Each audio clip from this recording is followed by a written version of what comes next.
Deixa eu tocar num assunto espinhoso aqui, porque eu vi, inclusive, circulando na grande mídia, é, que Lula faria uma calibragem do discurso em relação ao golpe de 2016, justamente para poder se aproximar de pessoas, de políticos que apoiaram o impeachment de Dilma Rousseff, né? E ele foi super duro agora nessa fala, quando ele fala sobre a Petrobras, sobre os motivos que levaram ao golpe, né, de Dilma Rousseff em 2016. Como que você tem visto isso? E ele fala sobre a necessidade de eleição de um Congresso progressista, ele está muito preocupado com a eleição de um Congresso forte também, né? É claro que isso também se alia com essa necessidade de formar uma grande base. Comenta para mim um pouquinho sobre isso. Olha, isso tem três coisas para a gente conversar. Primeiro, sobre 2016, nós vamos, por muitos anos, o Brasil vai pensar sobre o que aconteceu ali. Tem muitos fatores envolvidos, né? Desde a derrota do Aécio em 2014, o posicionamento dele de questionar, de judicializar as eleições, né? Já num pré-Trump ali, num ensaio do bolsonarismo. A gente teve movimentos de extrema-direita que nasceram já de 2013, né? E nós temos, certamente, a ação de empresas petrolíferas no Brasil. Não é o Miguel Stedley quem está dizendo isso. A gente tem dissertações de mestrado, tem teses de doutorado que provam. Eu tive a oportunidade de ler do meu amigo Matheus Mendes na Unirio sobre o golpe de 2016 e esses novos movimentos, tipo o MBL, há uma na UniOeste, Estadual do Paraná também tem uma vasta dissertação sobre isso, em que empresas dos irmãos Koch, através de think tanks, né, de ONGs, financiaram movimentos que se chamavam na época Students for Freedom, Estudantes para a Liberdade, um movimento de estudantes financiado por essa empresa petrolífera, e que no Brasil deu origem a nada mais nada menos do que o movimento Brasil Livre, o MBL, que está aí com seus deputados, Mamãe Falei, Kim Kataguiri, enfim, né?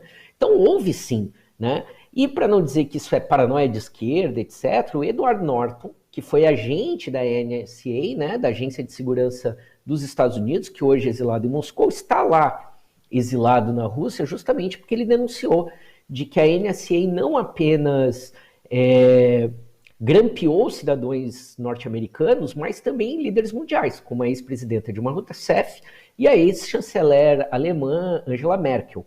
Né? Então isso está documentado, está denunciado, né? Isso foi... Então, de fato, o Lula tem toda a razão. Interesses das empresas petrolíferas em torno do pré-sal alimentaram, pelo menos financeiramente, né, os movimentos políticos que levaram ao golpe que derrubou a presidenta Dilma.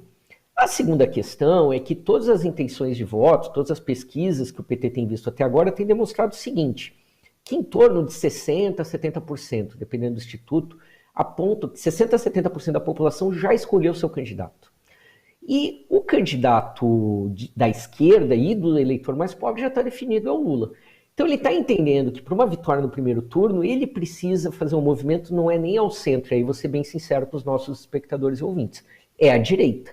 O próprio Lula confidenciou isso há uns 15 dias atrás, olha, essa é a eleição em que eu estarei mais ao centro e que ele precisa fazer alianças à direita. Por isso, a gente tem falado aqui várias semanas dos flertes com o Kassab e o PSD, mas também com o Renan Calheiros, com os setores da velha guarda do MDB. Ele sabe que ele precisa desse voto. Mais do que isso, os institutos têm registrado também uma recuperação do Bolsonaro e até uma diminuição na rejeição. De onde que vem isso? Dos ex-descontentes com Bolsonaro, que viram que nem o Dória nem o Moro levantam voo e preferem votar novamente no Bolsonaro do que na esquerda. Então, de fato, se o Lula for conversar só com quem não votou a favor do impeachment, ele não conversa nem com o PSB. O próprio presidente do PSB, Carlos Siqueira, admitiu isso. Né? E a gente já comentou isso em outros momentos, o Lula tem repetido, o Lula não é candidato do PT, ele tem que ser apresentado como candidato do movimento para restaurar a democracia. E isso, infelizmente, a militância do PT, enfim, todos aqueles que lutaram contra o golpe, contra o impeachment, vão ter que enfrentar esse momento delicado, mas de fato, só com as forças da esquerda não é suficiente para a gente afastar o perigo do fascismo no Brasil.